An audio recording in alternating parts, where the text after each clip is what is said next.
दोस्तों cholesterol and triglycerides का बढ़ना हमारी सेहत के लिए बहुत नुकसानदायक होता है। इनके बढ़ने की वजह से कोरोनरी आर्टरीज में ब्लॉकेज डेवलप हो सकते हैं, जिसकी वजह से कार्डियक अरेस्ट और हार्ट अटैक जैसे सीरियस हेल्थ कॉम्प्लिकेशंस का रिस्क बढ़ता है। और सिर्फ यही नहीं बल्कि इनके बढ़ने से और भी दूसरे बहुत से हेल्थ कॉम्प्लिकेशंस डेवलप हो सकते हैं। इसलिए जरूरी है कि हम कोलेस्ट्रॉल एंड ट्राइग्लिसराइड्स को इनके नॉर्मल लेवल्स में मेंटेन रखें। तो इनके नॉर्मल लेवल्स को मेंटेन रखने के लिए हम कौन से नेचुरल तरीके अपना सकते हैं और साथ ही कौन सी होम्योपैथिक दवाइयों का यूज कर सकते हैं, वो सब जानेंगे हम इस वीडियो में। तो इस वीडियो को पूरा जरूर देखिए, कुछ भी स्किप मत कीजिए, ताकि आप सभी चीजों को ठीक तरीके से समझ पाएं। नमस्कार दोस्तों, मैं डॉक्टर अंकित आगरकर इस चैनल में आपका बहुत बहुत स्वागत करता हूं। दोस्तों सबसे पहले ये समझ लेते हैं कि कोलेस्ट्रॉल एंड ट्राइग्लिसराइड्स क्या होते हैं और किन वजहों से बढ़ते हैं। तो देखिए, कोलेस्ट्रॉल एंड ट्राइग्लिसराइड्स दोनों ही एक तरह के लिपिड्स हैं और आम भाषा में लिपिड्स का मतलब होता है फैट्स, चर्बी या वसा, जो हमारे शरीर में, हमारे ब्लड में मौजूद होता है। जब कोलेस्ट्रॉल और ट्राइग्लिसराइड्स जैसे लिपिड्स हमारे ब्लड में बढ़ने लगते हैं तो इस कंडीशन को मेडिकल साइंस में कहा जाता है हाइपरलिपिडीमिया। अब हाइपरलिपिडीमिया डेवलप होने के पीछे कुछ स्पेसिफिक कारण होते हैं, जैसे कि unhealthy diet, unhealthy lifestyle, alcohol, smoking या फिर किसी भी तरह के नशे,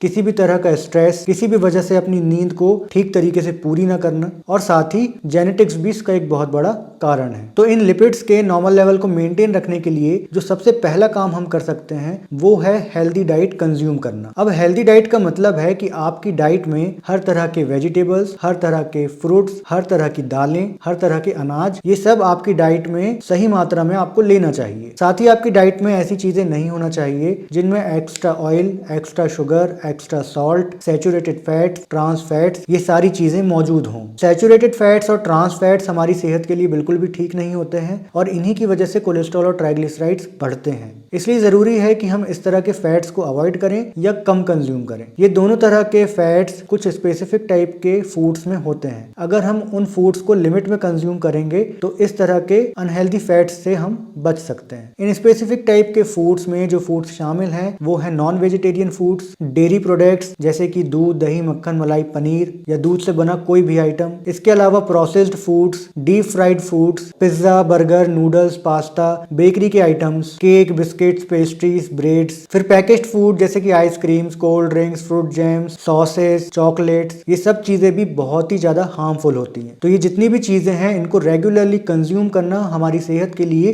बहुत ज्यादा नुकसानदायक है। इसलिए आप ध्यान रखें कि इन चीजों को बहुत ही लिमिट में कंज्यूम करें। लिपिड्स को मेंटेन रखने के लिए दूसरा जो हमें काम करने की जरूरत है वो है फिजिकल एक्टिविटी पर ध्यान देना। देखिए, आज के टाइम पर हम बहुत कम फिजिकली एक्टिव रहते हैं, ज्यादातर समय हम बैठे रहते हैं या फिर आरामदायक सिचुएशन में काम करना पसंद करते हैं। लेकिन हमें हमारे शरीर को स्वस्थ रखने के लिए फिजिकली एक्टिव रहना बहुत जरूरी है। इसके लिए जरूरी है कि हम रोजाना कम से कम 30 से 40 मिनट पैदल चलें और साथ ही कुछ स्पेसिफिक टाइप के हम एक्सरसाइज करें या फिर योग करें या फिर जिम जाना पसंद है तो जिम करें। लेकिन कम से कम दिन में 2 घंटा अपने शरीर को आप जरूर दें। अगर आपकी हैबिट नहीं है तो आप धीरे धीरे अपनी आदत बनाएं और रोज 30 से 40 मिनट चलने की आदत डेवलप करें। शुरुआत में आपको दिक्कत होगी, इसलिए जरूरी है कि आप शुरुआत में 5 से 10 मिनट की ही वॉक करें और फिर धीरे धीरे वॉकिंग का टाइम आप बढ़ाते जाएं और उसको 30 से 40 मिनट तक जरूर लेकर जाएं। और साथ ही योगा एक बहुत ही अच्छा एक्सरसाइज है। अगर आप योगा करना चालू कर सकते हैं तो जरूर योगा करें, क्योंकि योगा से आपकी सेहत को मल्टीपल हेल्थ बेनिफिट्स होते हैं। मैं अपने हर वीडियोस में ये चीज बताता हूं, तो आप योगा जरूर स्टार्ट करें। एटलीस्ट 30 से 40 मिनट का योगा करने की आदत जरूर बनाएं। तीसरा जो काम हमें करने की जरूरत है वो है किसी भी तरह के नशे को अवॉइड करना। देखिए, नशा चाहे जो भी हो हमारी सेहत के लिए नुकसानदायक होता है और कोलेस्ट्रॉल और ट्राइग्लिसराइड्स के लेवल्स भी अल्कोहल और स्मोकिंग की वजह से बढ़ते हैं। तो इसलिए जरूरी है कि अल्कोहल और स्मोकिंग को आप अवॉइड करें और साथ में किसी भी तरह के आप नशे को अवॉइड करें। हम आजकल देख रहे हैं कि यंग लोगों में भी नशे की आदत बहुत ज्यादा बढ़ते जा रही है, जिसकी वजह से यंग लोगों में भी बहुत सारी प्रॉब्लम्स डेवलप हो रही है। तो इसलिए नशे से दूर रहें और नशे से खुद को बचा कर रखें। चौथा जो काम हमें करना चाहिए वो ये कि हमें तनाव नहीं लेना चाहिए, क्योंकि तनाव लेना हमारी सेहत के लिए बहुत नुकसानदायक है। देखिए, देखिए, स्ट्रेस हमारी कोई भी प्रॉब्लम का सॉल्यूशन नहीं होता है, बल्कि अगर हम किसी प्रॉब्लम में हैं तो हमें जितना ज्यादा खुद को शांत रख सकते हैं हमें रखना चाहिए, क्योंकि शांत रहने से ही किसी भी प्रॉब्लम का सॉल्यूशन निकलता है। लेकिन हम क्या करते हैं कि जब हम किसी प्रॉब्लम में होते हैं हम उस समय स्ट्रेस लेते हैं, हम तनाव लेते हैं, जिसकी वजह से प्रॉब्लम का सॉल्यूशन तो मिलता नहीं, उल्टा हमारी प्रॉब्लम बढ़ती है, हमारी सेहत और ज्यादा खराब होती है। इसलिए जरूरी है कि स्ट्रेस को अवॉइड करें और जितना हो सके खुश रहें, जिससे आपकी सेहत भी बहुत अच्छी रहेगी। अगली जो चीज है वो है नींद। हमें हमारी नींद पर ध्यान देने की बहुत जरूरत है। एटलीस्ट हर रोज 7 से 8 घंटे सोना सेहत के लिए बहुत ज्यादा जरूरी है, ताकि हमारा शरीर खुद को हील कर पाए, खुद को रिलैक्स कर पाए और हम खुद को स्वस्थ रख पाए। तो इसलिए नींद को कभी भी अवॉइड ना करें और नींद को समय पे लें और नींद को पर्याप्त मात्रा में लें। नींद को लेकर मैंने एक स्पेसिफिक वीडियो भी बनाया है, तो उस वीडियो को भी आप जरूर देखें ताकि आप नींद से जुड़ी कुछ चीजों को समझ पाएं। अब अगर इन सब चीजों पर ध्यान देने के बाद भी कोलेस्ट्रॉल अगर नॉर्मल नहीं रहता है, जरूरी है कि हम दवाइयां शुरू करें। अब देखिए, कोई भी दवाई आपको बिना किसी फिजिशियन से कंसल्ट किए स्टार्ट नहीं करनी है, चाहे वो होम्योपैथिक मेडिसिन हो, चाहे वो एलोपैथिक मेडिसिन हो, चाहे वो आयुर्वेदिक हो या किसी भी पैथिक की मेडिसिन हो। आपको उसके स्पेसिफिक फिजिशियन से कंसल्ट करने के बाद ही कोई भी दवाई शुरू करनी है। अब जानते हैं कुछ ऐसी होम्योपैथिक दवाइयों के बारे में जो कोलेस्ट्रॉल के नॉर्मल लेवल को मेंटेन रखने में हेल्पफुल होती हैं। तो सबसे पहली मेडिसिन है एलियम सटाइवा। ये एक स्पेसिफिक मेडिसिन है फॉर दोज जो नॉन वेजिटेरियन फूड्स ज्यादा कंज्यूम करते हैं। इस मेडिसिन के मदर टिंचर को यूज किया जाता है और 5 बूंद आधे कप पानी में डाल के दिन में 3 बार इसे